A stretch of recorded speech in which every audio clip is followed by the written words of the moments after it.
Politicast, o nosso podcast de política. Hoje nós estamos no nosso 5º episódio com ele, o vice-prefeito de Iguape, Salvador. Seja bem-vindo, Salvador. Obrigado, Thiago. É sempre uma honra estar aqui. Obrigado, Jean, pelo convite. Quero agradecer a todos que nos assistem. Quero agradecer quem me acompanha nessa entrevista, ao vereador Vaguinho, ao ex-vereador Rogério, ao empresário Ricardo, ao nosso caro amigo e assessor Max, pessoas que estão aqui conosco e que contribuem com a difusão da notícia, com a difusão do debate político Iguape. Muito bom, cara. A gente começa aqui, Salvador, a nossa pergunta sempre inicial é a pergunta que é padrão para todo mundo. Para você, Salvador, o que é política? Eu sempre... já é a terceira vez que o Thiago me entrevista. E interessante, não é, Thiago? E você, dessa vez você falou, Salvador, por favor, seja menos técnico. É difícil falar isso para um procurador de Estado que foi professor universitário, né? E, bom, me veio à cabeça essa questão do conceito, que pra gente a gente tem muito essa coisa de construir conceito, né? Eu sou, como você sabe, formado em Direito e professor universitário em Direito, né? Então teve uma vez, o que é liminar, Salvador? Eu construí meu próprio conceito de liminar, né? Eu estava falando para minha filha, que também é advogada. Certo. Liminar é precipitação de uma decisão judicial. Ela falou, meu Deus, o que é isso? Como que eu vou responder essa questão, né? Precipitação de uma decisão judicial, porque ela antecipa uma decisão final. Mas, enfim, política também merece ter um conceito. Não vou definir política porque é praticamente impossível. Mas quando você conceitua um objeto, uma palavra, e já aqui correndo o risco de ser muito técnico, né? Não, mas eu que falei nisso. Porque eu pedi para você não ser muito técnico e eu fiz uma pergunta que não tem como não ter uma resposta técnica. Mas eu vou tentar ser o menos técnico possível, porque a diferença entre você definir e conceituar é que no conceito você só concebe, ou seja, você faz uma ideia geral do que é aquilo. Eu sempre disse em aulas de ciência política que política é um âmbito de decisão coletiva. É simplesmente isso. Você não tem um âmbito, um lugar, um espaço de decisões privadas. Às vezes é você individualmente, às vezes é você com sua família, quem é casado com sua mulher, na empresa, o empresário. Ele precisa tomar uma decisão, aquela decisão diz respeito a uma questão particular. Uma pessoa individualmente compra um carro, compra uma moto, essas questões são particulares. Então, todos os lugares têm um âmbito de decisão, tem um órgão de decisão. E as questões coletivas têm um âmbito de decisão. Qual é? É a política. Isso é política. Então, o âmbito de decisão, o local adequado, o espaço adequado para decidirmos o que interessa a todos é a política. E é o único meio em que nós temos de resolver as questões coletivas. Se a gente não concorda com algo, é a decisão política que vai decidir. Você veja só, nós temos ultimamente, aqui no Brasil, e já há algum tempo, notado um ativismo judicial, voltando novamente aqui a ser técnico, ou seja, ativismo judicial é a intervenção do juiz em muitas questões que não dizem respeito diretamente ao judiciário, tá? Mas acaba na mesa do juiz, é ele quem decide. Isso significa que a política não vem conseguindo definir algumas questões, algumas discussões, isso acaba na mesa do juiz. Um exemplo muito claro disso é a questão de acesso a medicamento. A pessoa tem uma moléstia, a pessoa tem um tratamento de saúde, procura saúde pública, procura um médico, ou tem um médico particular, e o médico diz, você tem que tomar esse medicamento. E o medicamento é de um elevado custo. Isso aconteceu há algum tempo. Eu tive experiência no estado de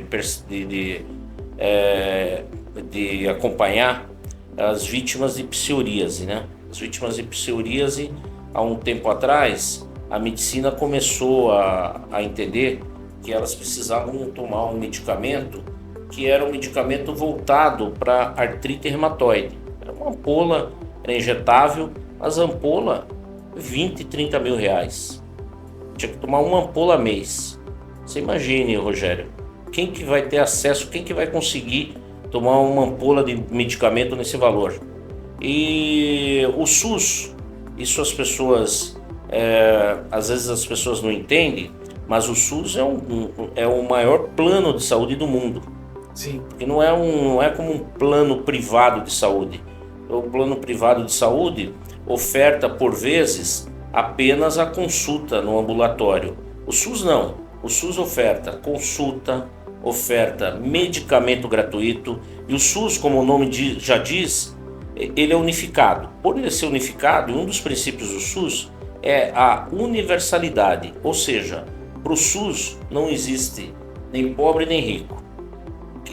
Todos devem ser atendidos. Isso foi um desenho que foi feito, tá? Não é uma escolha de prefeito, não é uma escolha de governador. Só a gente tem que dar, de alguma forma a gente tem que resolver.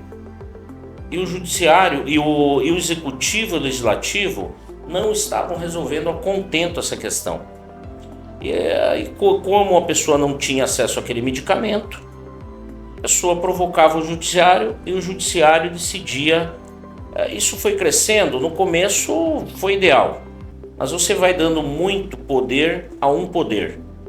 E esse poder começa, essa função, porque na verdade o poder é uno, né? O poder do Estado, o poder político do Estado é um só.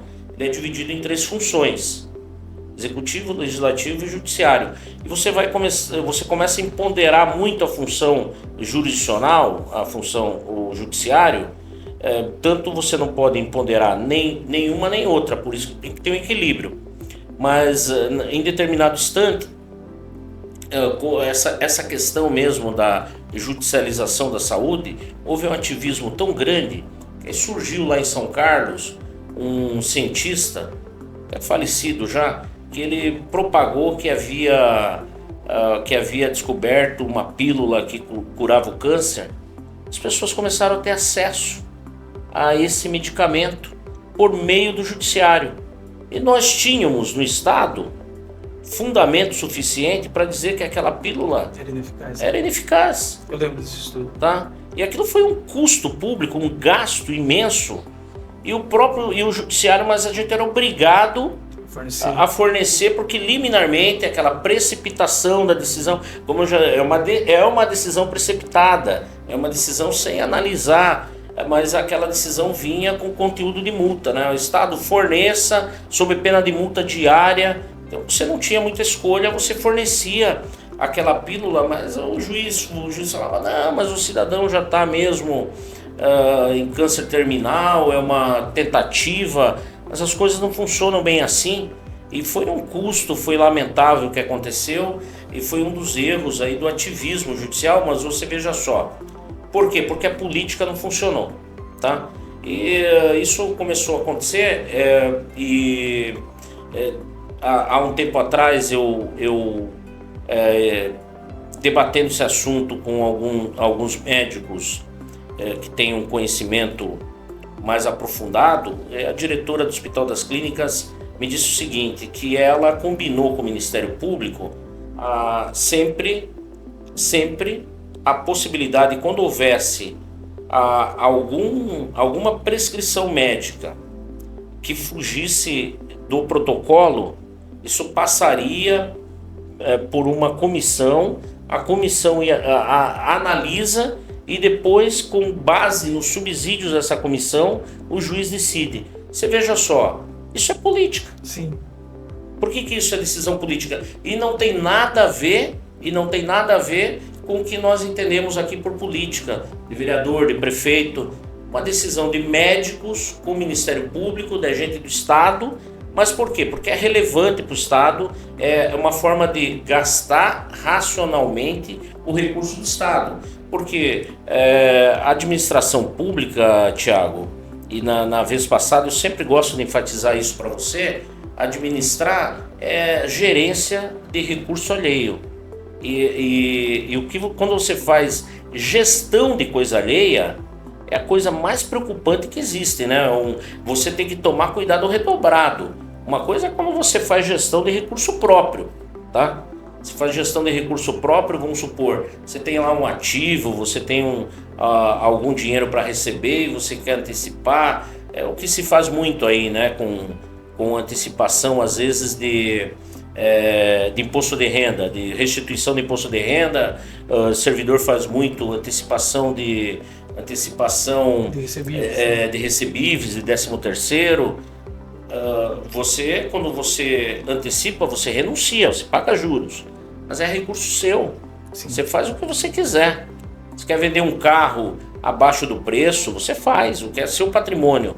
Mas agora, quando você está gerindo recurso alheio, e agora você imagine, você está gerindo recurso alheio e recurso ainda público, aí você tem que, lógico, tomar cuidado redobrado. Por isso que o sistema ele impõe que a política resolva isso. E a política não cuida só da gestão de recurso, né? Cuida também da concretização de direitos. Eu falava com o Ricardo hoje à tarde, né, Ricardo, sobre o que nós entendemos por sociedade. O que nós queremos como sociedade é muito simples. Eu acho que isso há um denominador comum e todos querem isso, tá? E todos querem isso. Eu creio também que meus adversários políticos queiram isso. Nós queremos igualdade que todos tenham condições para realizar seus anseios. Nós queremos uma sociedade que dê igualdade, mas vejam só, não é uma sociedade que todos sejam aqueles que sejam mais astutos para o negócio, aqueles que tenham uma genialidade, aqueles que sejam um astro no cinema, aqueles que sejam um craque no futebol, sejam tratados de mesma maneira. Não, a gente fala uma igualdade mínima de condições para que as pessoas desencadeiem o que deve desencadear. Ou seja, que o Estado forneça uma escola pública forte, que o Estado garanta pelo menos uma saúde primária condizente, que o Estado ampare, que o Estado assegure a segurança pública, garanta a segurança pública, essas coisas básicas que dão garantia à igualdade mínima material. Não é uma igualdade entre todos, porque nós não somos iguais, tá? Não é isso seria essa ideia de você um dia ter uma sociedade em que todas as pessoas têm que ganhar a mesma coisa, em que todas as pessoas devem ser tratadas com limite. Isso não pode acontecer. O liberalismo, a luta liberal, ela é um corte nisso, a revolução liberal, e depois disso, esses sentimentos, esses fatores, esses critérios estão sedimentados hoje na alma de todos os homens. Então, primeiro, igualdade. Segundo, liberdade individual. Eu quero contratar, eu quero fazer o que me interessa, eu quero ter liberdade de minhas escolhas, mas tudo isso é condicionado. Você não tem liberdade para tudo, né? Você observa, eu dava até o exemplo do uso da moto. Eu tive o prazer lá, quando eu era garoto, de andar de carona de moto em São Paulo, próximo ao Ibirapuera, e sem capacete, com o primo. Hoje nós seríamos detidos, né? Mas naquela época o uso do capacete não era obrigatório, tá? Não era obrigatório. Enfim, hoje você tem direito de andar, você tem a liberdade de comprar uma moto e andar de moto, mas você tem que usar o capacete. Hoje você pode comprar um carro, mas se você comprar um carro, você vai guiar um carro, você tem que colocar o cinto de segurança, tá? A liberdade, nenhum direito é absoluto. E o terceiro anseio que eu acho que todos nós desejamos é o progresso, é o desenvolvimento econômico. Todos nós queremos uma sociedade rica, todos nós queremos uma sociedade que tenha uma sustentabilidade econômica, uma sociedade que produza que tenha tenha como fruto do trabalho uma riqueza em que as pessoas vivam minimamente bem, né? Porque ninguém, lógico, quer viver na miséria, ninguém quer viver da pobreza, né? Mas para isso acontecer, nós precisamos muito do Estado. O Estado é o mal necessário. É assim que nós enxergamos o Estado em teoria geral do Estado, né? O Estado foi criado justamente para balizar essas questões políticas, tá? O Estado é um instrumento em que norteia a sociedade, tá? A sociedade, veja só, a sociedade, se você for lá estudar a teoria do Estado, ciência política, há dois critérios de enxergar a sociedade, tá? Quem enxerga a sociedade de um ponto de vista que ela é um fenômeno histórico, tá? Que ela foi se formando através de pontos da família, e há também um critério fictício, que são os contratualistas, tá? Que entendem que é o contrato social de Rousseau, que a sociedade é um grande contrato, tá? Que todos nós resolvemos viver em sociedade, tá? Em dado momento nós aceitamos ceder um pouco da nossa liberdade a uma entidade chamada Estado, para garantir a nossa liberdade, para garantir a nossa sobrevivência e a nossa evolução. Então, política é isso. Política é o âmbito dentro da sociedade de decisões coletivas, tá? O que vai ser decidido coletivamente, nós tivemos em Iguape agora a experiência o ano passado de uma decisão relevante para a população iguapense, tá? Tivemos vários pontos aí de decisões relevantes, né? Mas um desses pontos foi a questão da festa de agosto. Sim. A festa de agosto continua como uma festa de rua, ou a festa de agosto se torna uma festa num local uma específico? Festa num local específico. A gestão atual compreendeu que era melhor, era mais seguro, era mais produtivo realizar a festa de agosto no centro de eventos. Parece-me que a grande maioria aprovou. Nós temos também, e depois nós temos agora uma outra decisão coletiva. Qual que é? Transformar Ademar de Barros, né, já relativo a trânsito. Transformar Ademar de Barros em mão única, e para isso a gente tinha que eleger uma outra que fosse no contrafluxo. Houve a eleição pela administração da avenida... Agostinho ali, né? Da avenida Bento Pereira, né? Professor Bento Pereira. E então, e nós já pensamos em criar mais outras vias de acesso. A Eduardo Ébano, tá? Já é uma via de saída, já é uma via, digamos, alternativa, e o prefeito já pensa também em criar, já tem proposta, já tem projeto de terminar a Capitão Oliveira como a quarta via alternativa para o fluxo de trânsito Iguape, que, embora pequeno, é um lugar que está cada vez mais intenso o fluxo, né? Então vocês vejam só, isso tudo é decisão política. Sim. Tá? Isso é decisão política. E a decisão política de vários contornos, né?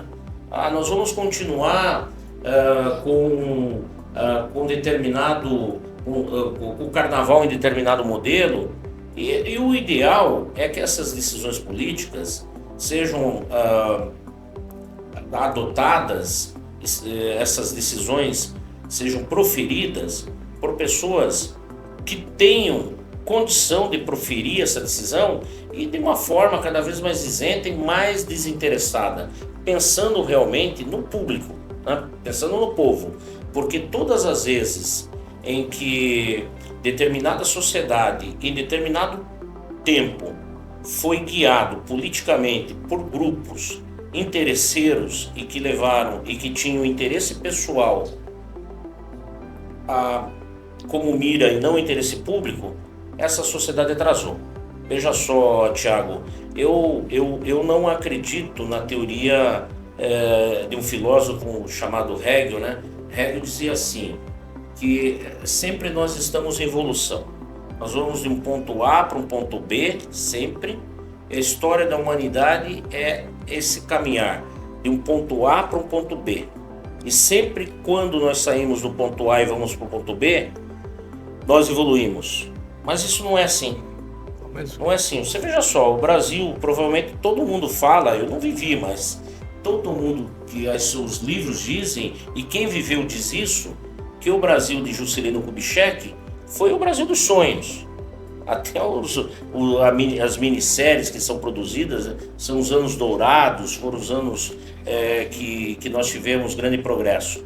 Então o que nós temos, na verdade, quem tem razão nisso, já é o Michel Foucault, que é um filósofo de Vigiar e Punir, que foi que não é contemporâneo a Hegel, mas veio depois de Hegel e diz assim: a sociedade não é um caminhar evolutivo, ela vive de momentos. Há momentos em que ela evolui muito, há momentos em que ela não evolui. Então a nossa vida na cidade é assim também. Hoje nós vivemos em Iguape um momento de empolgação, tá? Empolgação econômica, empolgação cultural, empolgação saiu o relatório do Tribunal de Contas de fiscalização, o prefeito deve estar até comentando sobre isso, mas saiu o relatório e nós subimos a nossa nota.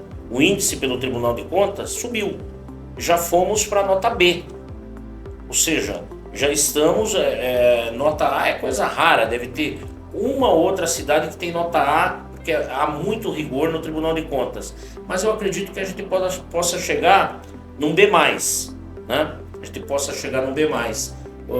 De qualquer forma, a manutenção do B vai ser uma vitória imensa. Isso significa que há um órgão externo, isento, fiscalizando nossa educação e que nós estamos fazendo educação de alto nível Iguape. Nós estamos ofertando educação que daqui a um tempo isso vai redundar em benefício a toda a sociedade.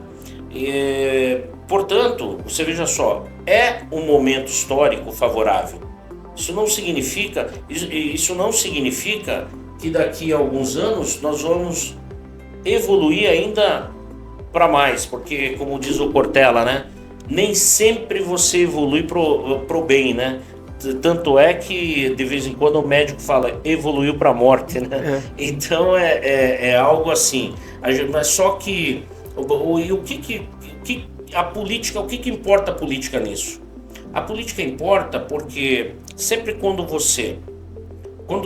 a sociedade escolhe as pessoas corretas, quando a sociedade escolhe os modelos corretos, os modelos de gestão, modelo de administração, modelo de cuidado da coisa pública, pessoas éticas, a sociedade tem bons resultados. Então esses momentos, e são ciclos de décadas. Quando você tem uma boa gestão, você constrói pontos estruturantes que duram, que produzem efeitos por longas décadas. Sim. Tá? Você atrai capital, você atrai investimento, você gera emprego. Isso, só que tem que ter um cuidado muito grande. Porque o contrário também é verdade. Porque a má gestão também gera reflexos também de muitos anos. Repele o empresariado, gera desemprego. E nós sabemos disso. O Brasil vive infelizmente dessa gangorra. Quando a gente perceber que a gente tem que ter um cuidado com essa questão do que você falou, que é política, porque a política é a única forma da gente construir essa sociedade dos sonhos, que oferta igualdade, liberdade individual e progresso. Salvador, eu sou professor de desenvolvimento de sistemas, né? E tem um conceito em desenvolvimento que eu acho que pode ser usado para tudo, né, com relação a essa evolução, que é o seguinte: desenvolver é modificar com o intuito de melhorar. Né? Nem sempre a gente consegue, mas a gente sempre tem que ter a intenção. Sim. E eu acredito muito nessa intenção pelos gestores públicos. Sim. Eu acredito muito que as pessoas que estão lá têm essa vontade de melhorar as estruturas que estão lá. Eu espero em Deus que isso seja verdade sempre, né? Afinal de contas, estão gerando recursos que são nossos. E daí eu pergunto para você, dentro da sua visão de política, dessas questões, desses 3 pontos que você apresentou, quais são as políticas públicas, a construção de políticas públicas que você acha que tem prioridade, que estão em primeira instância em relação à construção de política no todo? Ou você acha que não tem esse estamento? Assim? Sim, né? Você tem que fazer um exame, né? Você está num lugar que ele é delimitado, né? Nós estamos no Vale do Ribeira, no município de Iguape, numa cidade, embora litorânea, também voltada ao mundo agrário. Então, nós temos alguns fatores que nós precisamos melhorar, que nós precisamos eleger como prioridade. Até porque você veja só, em primeiro lugar, nós temos muito a desenvolver. Uma cidade que já é uma cidade com alguma idade, mas precisa desenvolver, precisa começar a produzir riqueza, precisa melhorar. O que hoje nós precisamos em Iguape, sem dúvida nenhuma, eu falo o seguinte, eu não falo emprego, gente. A gente precisa trabalho e renda. Geração de renda. Tá? É diferente. Emprego é diferente de trabalho, né? O mundo cada dia vai ficar mais escasso esse modelo que nós temos de trabalho, né? De emprego, né? Emprego formal. Isso tende a um dia ou outro a ficar cada vez mais raro, né? E as pessoas terão trabalho, tá? Isso não significa que as pessoas serão pobres, né? Mas o importante é ter renda, você atrelar uma coisa a outra. O primeiro lugar é isso, né? Você ofertar um espaço. Nós estamos já há algum tempo com uma população que é demograficamente fixa, né? Nós estamos já aí na base dos 30 mil habitantes, já faz algum tempo já, mais de década, né? Então são fatores que você veja só, que impõem algumas decisões. Primeira coisa que você vislumbra, não podemos ficar pensando que nós temos um grande mercado consumidor. Nós não temos um grande mercado consumidor, tá? Então, não adianta também a gente ficar pensando que a gente vai conseguir viver basicamente de turismo sazonal, aquele turismo naquele momento, porque o cidadão exerce alguma atividade que diz respeito ao turismo naquele momento e depois o resto do ano. Então você veja, Tiago, um ponto que deve ficar muito claro é esse ponto que não há uma solução mágica, não há uma solução aberta. Eu sou muito pragmático. Eu acho assim, eu penso da seguinte forma: se nós estamos numa região agrária, não há razão para a gente virar as costas para o mundo agrário. O Vale do Ribeira, ele é conceituado como uma região agrária, tá? Uma região de produção agrária. Por isso, nós temos que, em primeiro lugar, ter uma política, um marco regulatório da agricultura, de relações agrárias. E para nós, a relação agrária significa tanto a agricultura como a pesca, tá? Tanto a agricultura como a pesca. E a pesca é uma atividade relevante para nós, tá? Então a gente precisa, quando eu falo em marco regulatório, eu não falo em criar normas que engessem mais ainda as formas de produção, mas eu acho que nós temos que encontrar um programa, e junto com a sociedade, de incentivo a essas técnicas de produção, tá? Tanto na atividade pesqueira como na atividade agrícola, tá? Temos que detectar o que é relevante para nós. Uma coisa muito relevante hoje é trazer segurança jurídica fundiária. Eu tenho dito muito isso, né? Primeiro, nós temos 2 espaços: o espaço urbano e o espaço rural. O espaço urbano, parece-me que nós descobrimos o caminho. Nós acabamos de encerrar um processo, ou recebemos uma comunicação do cartório de registro de imóveis da comarca, dizendo que a nossa primeira REURB, feita com recursos próprios, feita pela prefeitura, promovida pela prefeitura, em parceria com o terceiro setor, sem qualquer colaboração de órgão estadual, a não ser coleta de subsídios, coleta de informação, formalmente o que há de cooperação com qualquer órgão, mas com técnica nossa, tá, com o terceiro setor, nós regularizamos um bairro na Guaricana, tá? E nós estamos regularizando, Rogério, 184 lotes, 184 imóveis. E essa regularização não é a entrega de um título, é a entrega de uma matrícula. Já é registro de A imóvel. pessoa vai receber uma matrícula já que lhe atribui uma propriedade imobiliária. E você veja só, se essa pessoa recebe essa matrícula, tá, e ela quer vender esse imóvel, ela vende muito mais fácil, porque ela prova que é dela, tá? Se ela quer, por um acaso, levantar algum dinheiro para a reforma desse imóvel, ela levanta com juros muito menor, porque ela tem o próprio imóvel de garantia.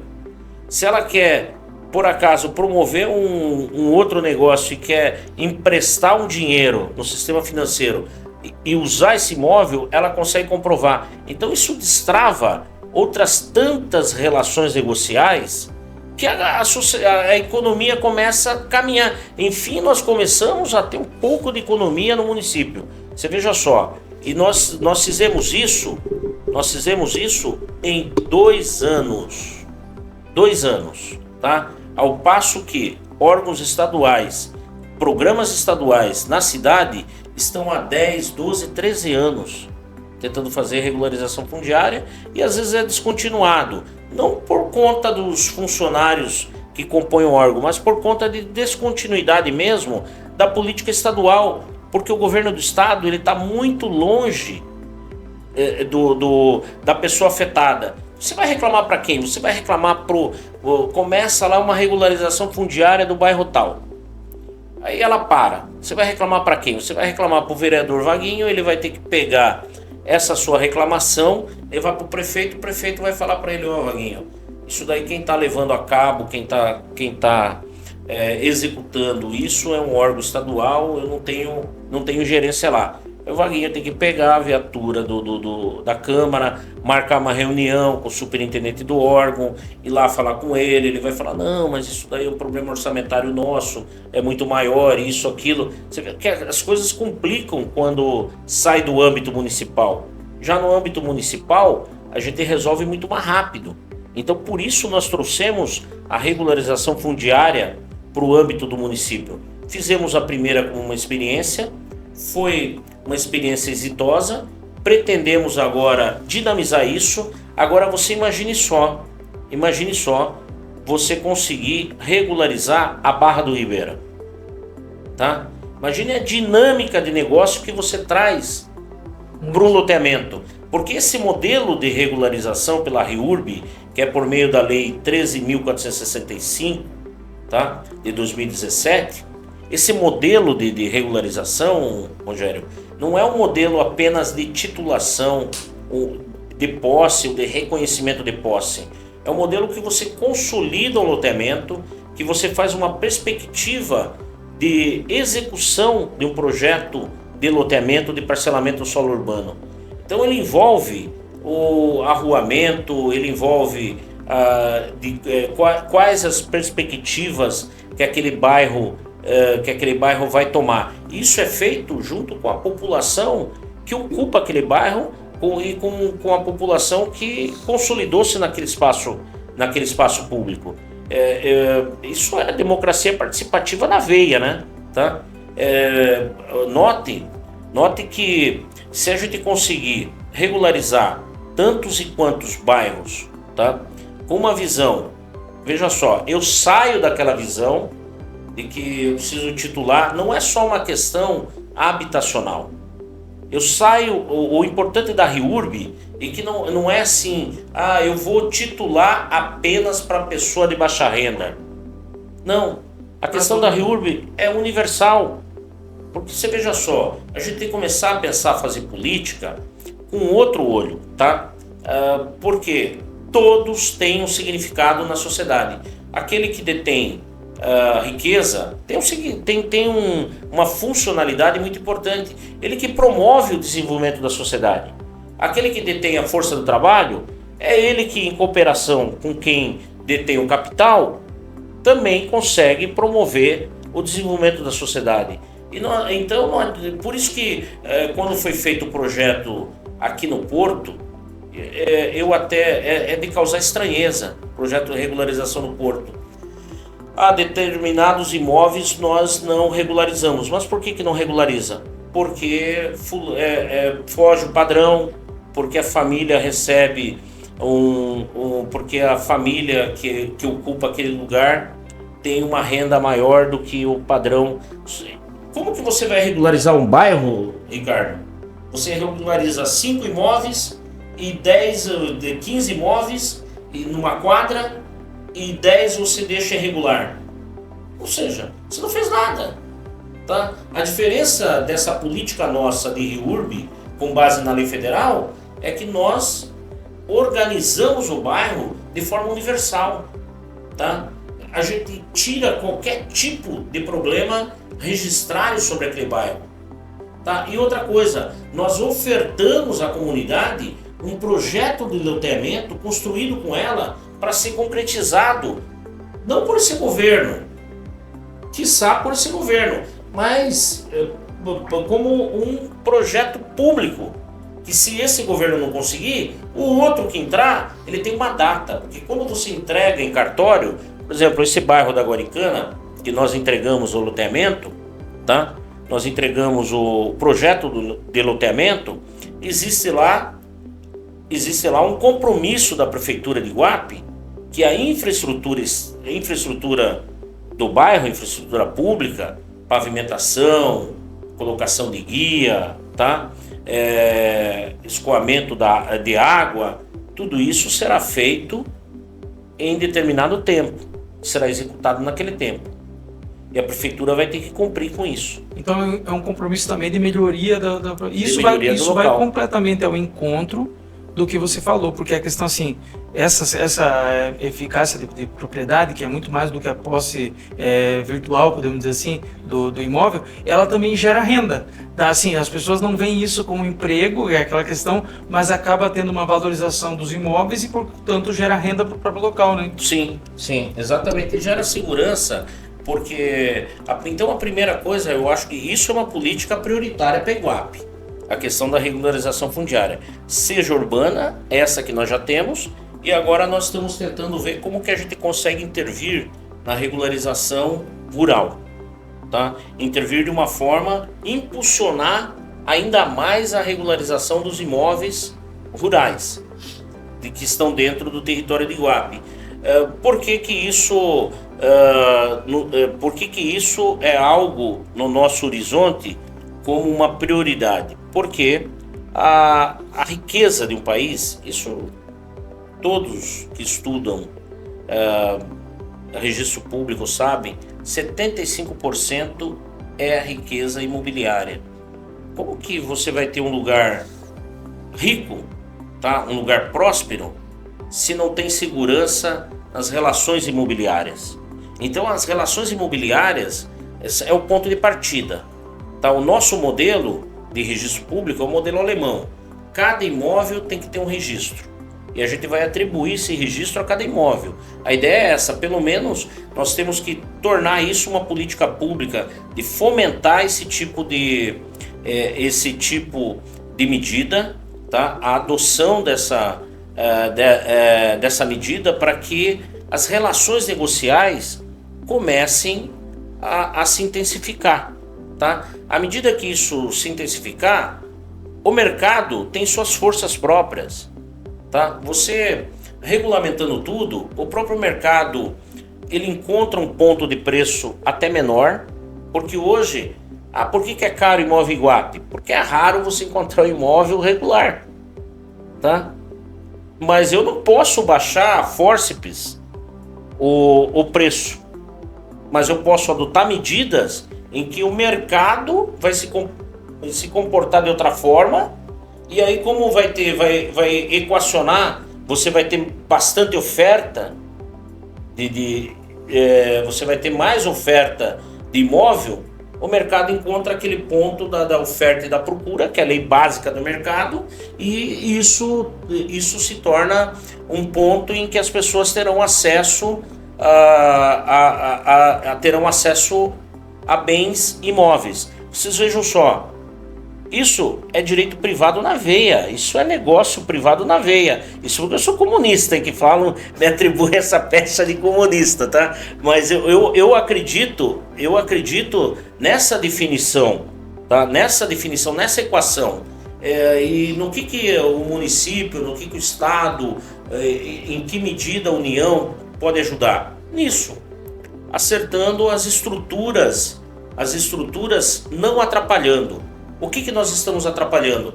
Nós nunca fizemos o que nós temos que fazer. Nós temos que promover regularização fundiária. Então isso é um ponto, tá? Outro ponto, temos que melhorar a saúde no município. Temos que melhorar a saúde no município. Mas opa, vamos lá. Em primeiro lugar, o que cabe a nós? Como eu falei para vocês, o SUS, o nome já diz, é um sistema único.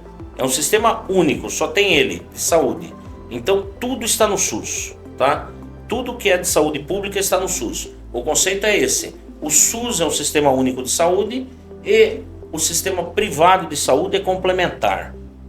O que nós podemos... E o SUS, portanto, existem lá... existem umas convenções dentro do SUS. São convenções feitas pelo Estado, são convenções feitas pelo Estado, União e município. Dentro do SUS, a União, ela não executa nada. Dentro do SUS, a União não executa. Raramente você vai ter um hospital da União, tá? Ela não executa, ela apenas capta recurso e distribui para estados e municípios executarem suas ações. E ficou configurado assim: a execução da tarefa, a União faz um modelo, tá? E esse modelo está na Lei 8.080, tá? Quem lógico pretende ser gestor público municipal, obrigatoriamente tem que conhecer a Lei 8.080, tá? Que é ela que, pelo menos na área de saúde, que é ela que disciplina como que é a saúde no Brasil, tá? Essa lei, ela determina que a saúde primária, a atenção primária é do município e a secundária, que é mais complexa, é do Estado. Nós encontramos alguns pontos de gargalo. Então, primeiro, nós temos que ofertar uma atenção primária de excelência, porque isso é nosso dever, tá? Aquele atendimento imediato, essa saúde da família, tá? Isso tem que ser algo que tem que a cada dia melhorar. Você veja só, qualquer obra que nós tensionamos, qualquer coisa que a gente venha fazer na vida, a cada dia a gente busca aperfeiçoar mais. E eu acredito que também a gestão pública é assim. Então, por óbvio que a nossa tendência é cada vez aperfeiçoar mais o que nós fazemos na área de saúde, tá? Então, o primeiro ponto é sempre uma tendência de melhorar, de focar na atenção básica.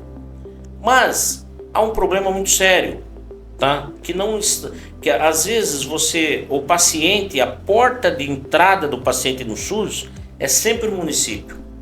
O paciente entra e não é apenas uma atenção primária. Vamos supor, o paciente entrou no sistema e o médico chegou lá e falou assim: olha, você tem uma inflamação tal, e que está ali enquadrado como atenção primária. Fica por ali. Aí o médico chega lá, faz uma série de exames e fala: pô, você tem um problema, tá? Que é de vesícula. Já não é atenção primária. Já precisa fazer uma cirurgia, que já é um problema mais complexo, e você precisa de vaga no Estado, você precisa encaminhar aquele paciente. Já é um outro ente que vai cuidar disso. Aí hoje nós temos um sistema eletrônico chamado CROSS, tá? Que é um sistema que tenta evitar qualquer tipo de apadrinhamento, de influência política na distribuição de pacientes. O médico tem que ir lá cadastrar o paciente nesse sistema, e esse sistema vê lá onde tem vaga para esse cidadão fazer a cirurgia, vamos supor, de vesícula, para extração de vesícula, né? Que é uma dor terrível. Aí chega lá, vamos supor, o que está acontecendo? Às vezes tem mais paciente do que vaga, mas não é um problema do município. E o município ele acaba sendo bombardeado com reclamação. Então tem que deixar muito claro à população isso, tá? O que o município pode melhorar em relação a esse encaminhamento do paciente? Por vezes, o paciente fica no limbo, aguardando lá um determinado exame, que é um paciente, tem muito disso, tá? É um paciente que ele pode ser cuidado no ambulatório municipal, mas ele depende de um exame de alta complexidade. Você veja só o exame é de alta complexidade, mas a doença dele talvez não seja de alta complexidade. Talvez ele faça lá, vamos supor, o paciente está com uma suspeita de câncer de próstata, tá? Ele vai lá para o urologista, que já é de alta complexidade, e o urologista ele chega lá e fala assim, não é câncer, é apenas um aumento natural da próstata e tal medicamento aqui, agora a sua diabetes você precisa controlar. Aí já é atenção, aí você volta para o município. Mas esse tempo, tá, dele fazer esse exame com o urologista, talvez a gente precisa disso, conversar um pouco com as diretorias regionais de saúde e ter uma intervenção maior do município e localizar onde estão esses bolsões, esses aumentos, essas bolhas, né, de paciente, e o município intervir um pouco mais e também, inclusive, financeiramente, falar, se não dá para fazer pelo Estado, vamos começar a realizar esses exames em cooperação com a saúde suplementar. E quem é a saúde suplementar? É o setor privado. Você veja só, nós fizemos isso, Ricardo, com o Hospital Pequeno Príncipe, tá? Havia uma reclamação muito grande de pediatria em Iguape, né? Uma demanda muito grande, e o município não conseguia conter essa demanda, porque não tínhamos médico suficiente, por vezes ficamos até sem médico, uma carência que tem já na formação médica e tal.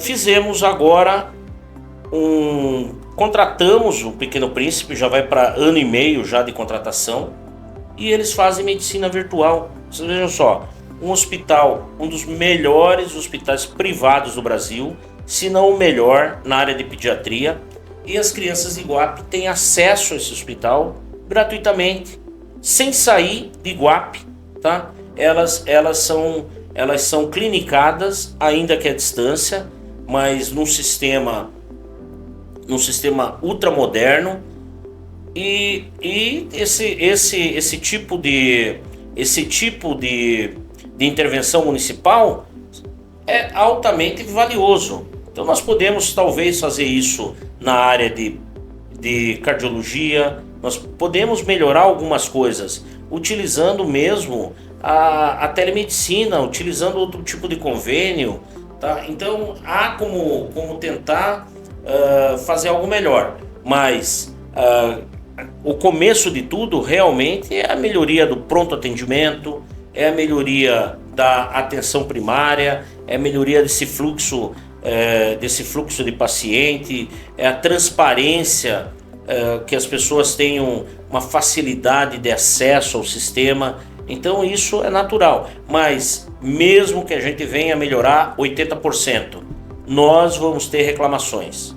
E nós gostamos de ter reclamações, nós adoramos ter reclamações, Thiago, porque a reclamação é importante. Você veja só, a partir do momento que não houver reclamação, significa que a população não espera mais nada da gente, tá? A população tem que reclamar, tá? Você fez isso, tudo bem, mas eu acho que dava para fazer melhor, porque aí a gente vai buscar fazer melhor. Essa é a ideia, Importantíssimo. Legal que vocês usaram uma ferramenta de inovação para construir tudo isso, né, que é a telemedicina. E sabe o que mais que tem inovação também? E agora eu quero falar com você.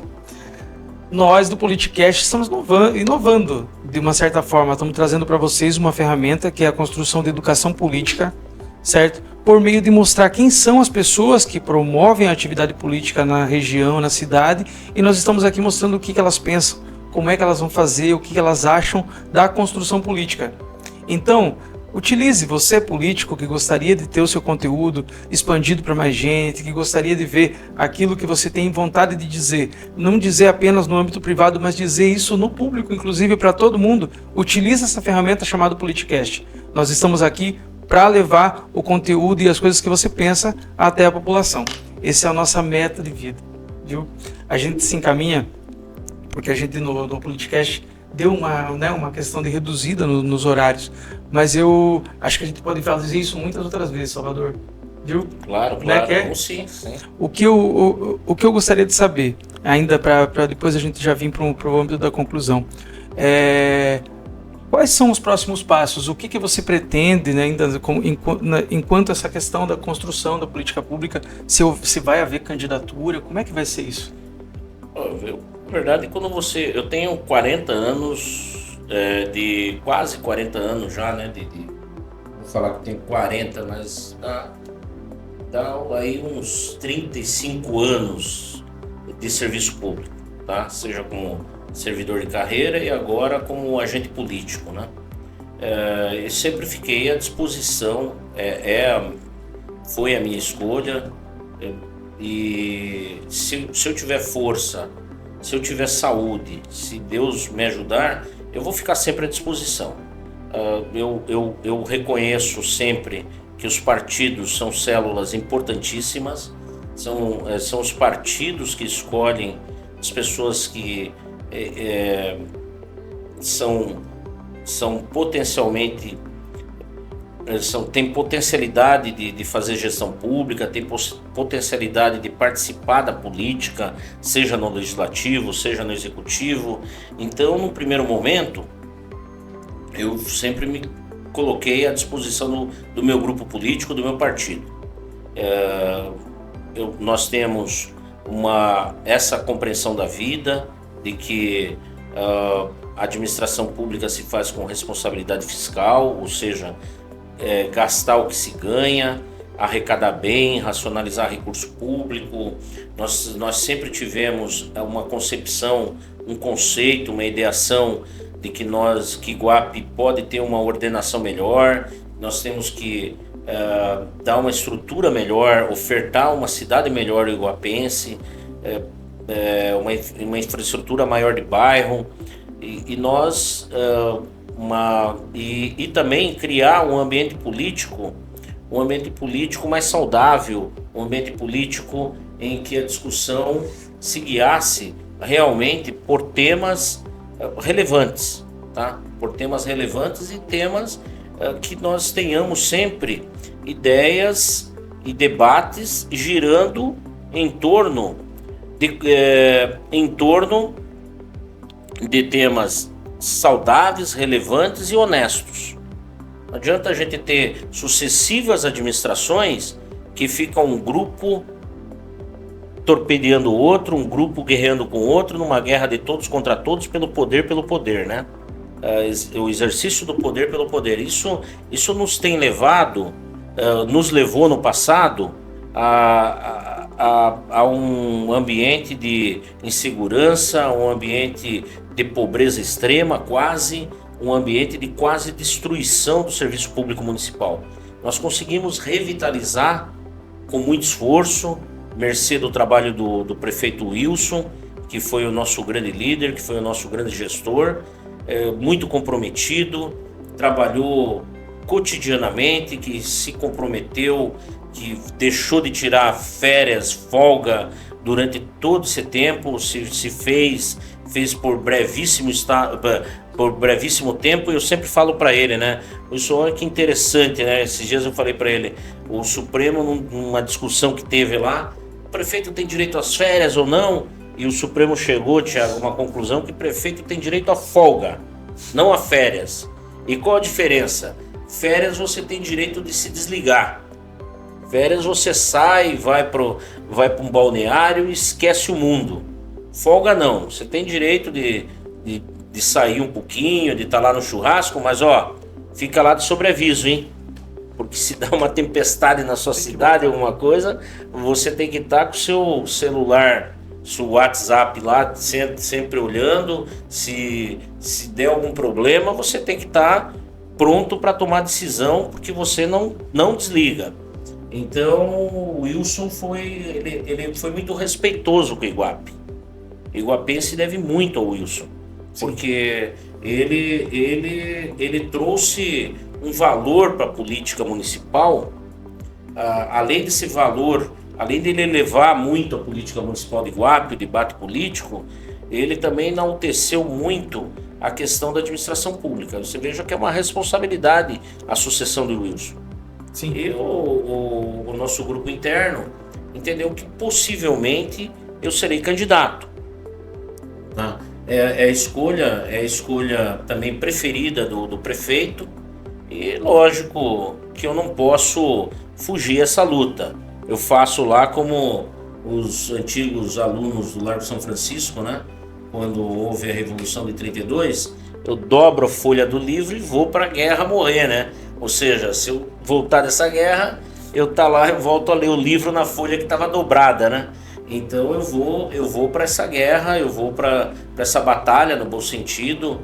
Eu acredito que nós temos condições de dar continuidade, nós temos todo um grupo de vereadores que nos apoia, agora gente nova chegando, gente que se encantou com o nosso projeto, como por exemplo o Rogério, o Ricardo e tantas outras pessoas que nosso projeto ecoou no coração dessas pessoas, e pessoas que vêm juntar força conosco, vêm trazer novas ideias, vêm corrigir nossas rotas, e pessoas também que demonstram para nós que é possível esse sonho de uma sociedade cada vez mais progressista, de uma sociedade, de uma Iguape cada vez mais fortalecida.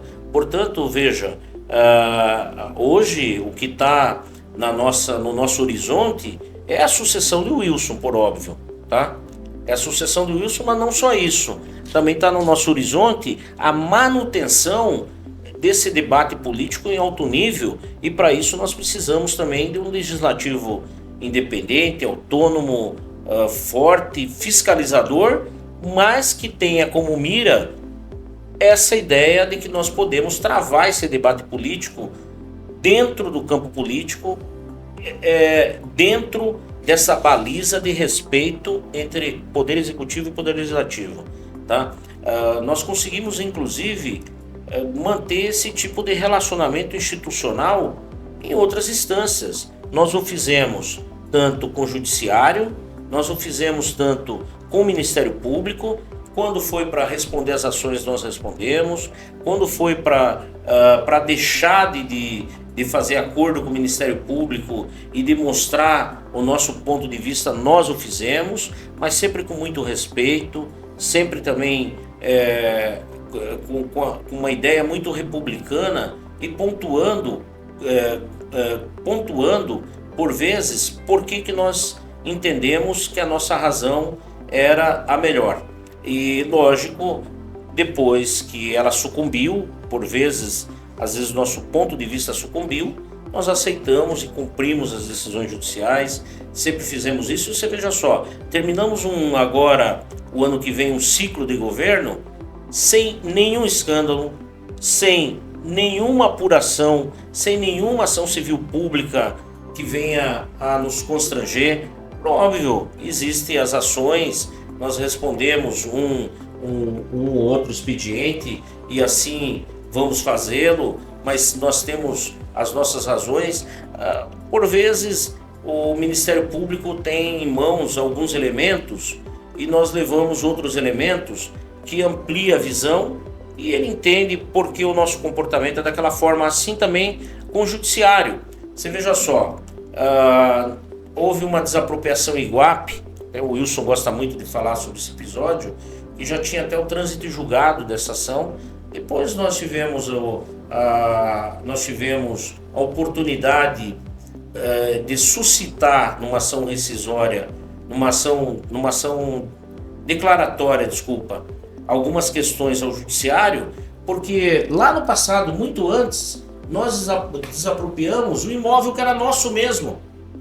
Estávamos pagando uma desapropriação, os consectários de uma desapropriação, Ricardo, por imóvel que era público. E isso não foi discutido no processo. Pois anos e anos, antes de pagar, nós levamos novamente essa questão ao judiciário, e o judiciário entendeu. Hoje o judiciário, ele suspendeu o pagamento desse precatório, ainda, lógico, não cancelou, mas está em vias de cancelar, e isso é nada mais, nada menos que 5, 6 milhões para o município. Veja só, é muito dinheiro se você não tem cuidado com a coisa pública. Então é isso que nos move esse cuidado com a coisa pública, isso que a gente vem já desde moço, desde os 20 anos, trabalhando com questões relativas ao serviço público. Isso nos move, e foi para isso que nós nos preparamos, e o desafio agora é essa sucessão do Wilson, é fazer essa gestão, é colocar em pauta e colocar em execução todas essas ideias, né, de melhora da regularização fundiária, melhora na infraestrutura, melhora na questão ambiental, melhora na coleta do lixo, porque, por óbvio, as coisas têm que melhorar, né? Elas não podem piorar. E, enfim, a ideia é essa, de dar continuidade nessa mesma velocidade, o que é muito difícil. Volto a dizer que o Wilson é um administrador fora da curva, mas a gente vai tentar contar, inclusive, com a ajuda dele para dar essa continuidade e levar essa cidade cada vez mais a se tornar uma cidade merecedora do povo iguapense. Fico muito feliz de ouvir isso, mesmo. Como iguapense, eu torço sempre para que a nossa cidade prospere e fique cada vez melhor. Toda vez que alguém vem aqui a primeira vez, Salvador, a gente entrega para ele um presente, que é essa planta aqui, cara. O nome dessa planta chama-se Mãe de Milhares. Ela é produzida pelo Leonardo Tonello aqui, ele é comprida. E ela, por onde cai os pontinhos da planta que tem aqui, ela floresce. Que assim também seja a sua atividade política, cara. Que as coisas que você pleiteia, que você gosta, também cheguem até as pessoas e que floresça cada vez mais. Obrigado, viu? Obrigado mesmo. Pra gente é um prazer, obrigado, né, mesmo, poder receber você. Espero que a gente receba outras vezes você, o grupo político que você hoje, né, tem. E, enfim, agradeço sua vinda aqui. Agradeço também a vinda, né, do pessoal que tá aí. Vaguinho, meu amigo, dessa antiga, né, Vaguinho? Rogério, o Ricardo que eu conheci agora, meu primo Max, querido. E agradeço, claro, cara, Gian, que é fantástico, que sempre produz os melhores podcasts aqui junto com a gente. Verdade, fantástico você, cara.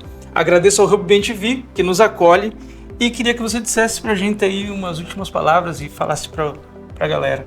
Quero deixar registrado novamente, sempre um prazer de estar aqui. É uma grande honra. Jean, quero ofertar aí para você um abraço, um forte abraço para você, Thiago, que já falei para vocês, uma sociedade se faz com comunicação, com mídia, com debate. Vocês estão na ponta disso, vocês são vanguardeiros, né, nessa mídia inovadora. Nós conversávamos, né, da importância disso, né, porque a mídia que tem concessão estatal, ela vem aqui em tempo de desastre, né? Desastre, morreu alguém, teve um homicídio na cidade, como se nós estivéssemos em outro planeta, como se aqui não acontecessem também as coisas. Acontecem coisas boas e, infelizmente, também acontecem coisas que ninguém quer, né? Mas enfim, e nunca somos lembrados nossos projetos, nossos anseios, e para isso eu vejo que a mídia alternativa, ela está chegando aqui no Vale do Ribeira para lembrar que o Vale do Ribeira tem uma produção cultural, uma produção literária, uma produção, atividade econômica, atividade comercial, a vida inteligente no Vale, né? E nós, na cidade de Iguape, temos muita honra de sermos praticamente a cidade mãe do Vale, né? Com 485 anos, a Velha Senhora é a cidade que pulsa ainda como, apesar da idade, é uma cidade jovem. Temos o melhor carnaval, temos hoje o melhor evento de janeiro inteiro, turismo, temos tantas outras atividades, nosso vôlei, nosso esporte, o vôlei é um esporte de alto nível Iguape. Com isso eu quero deixar registrado que temos muitos aspectos para que a mídia alternativa explore. Eu vinha falando isso para você, é muito importante que nós façamos uma expansão dessa cobertura para tudo isso, né? Para todos esses, e que tragam também as nossas dificuldades, né? O que precisa de melhoria de infraestrutura, o que precisa não só, e que também tragam o contraponto, a crítica, porque graças a Deus a vida em sociedade ela é uma vida de pontos que por vezes converge e por vezes diverge, né? E assim a gente caminha. Mas eu também quero agradecer ao Wagner, ao Rogério, ao Ricardo, ao Max. Wagner, eu quero deixar aqui minha saudação a todos os vereadores e também em nome da Câmara, porque ex-vereador o Rogério, né, que muito tem auxiliado ao crescimento da cidade. Todos contribuem, né? Todos contribuem, continuam contribuindo nas suas atividades. A cidade ela é um conjunto de pessoas que une esforços, cada qual nas suas atividades, para que nós cheguemos a esse ponto em que a gente tanto almeja, né? Que é o ponto de progresso, que embora muitos digam que é uma utopia, mas dá para a gente sempre ter esse sonho utópico, né? E ao Ricardo quero deixar aqui meu agradecimento, minha saudação, em nome dele, a todo o empresariado iguapense, empresário rural, né? Que apesar das dificuldades de estar numa região que apresenta todos os fatores para que as atividades industriais e rurais não aconteçam, eles fazem por acontecer, né? As dificuldades aqui são imensas, né? Mas o empresário iguapense, como diz lá como tem lá nos sertões, né, de Euclides da Cunha, que começa no nordestino é sobretudo um forte, a gente pode dizer que o empresário iguapense é sobretudo um forte, né? Porque é difícil sobreviver numa região em que você tem tantas dificuldades.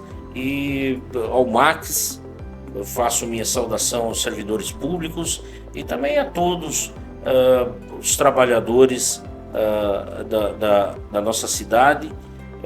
E gostaria de deixar como registro final um agradecimento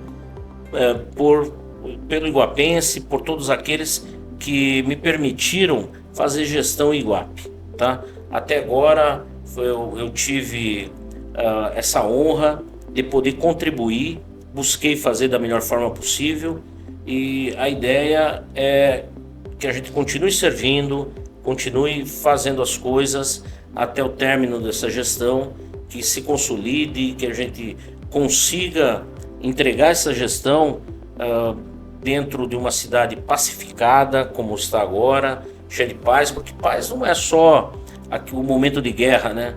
Existem, às vezes, conflitos que não são tão aparentes, mas são conflitos que atrasam, né? Discussões sem sentido, discussões que tentam enxovalhar a honra de pessoas, que acabam afastando pessoas da vida pública. Isso não faz bem a ninguém.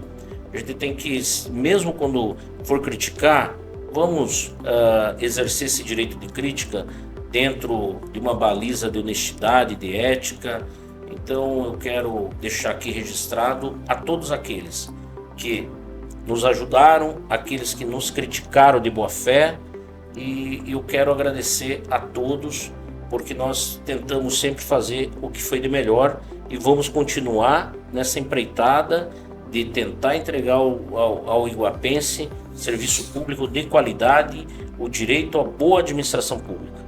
Muito bem. E com essas palavras, a gente se encerra dizendo para vocês, nós do Politicast falamos com todo mundo. Politicast, o nosso podcast de política.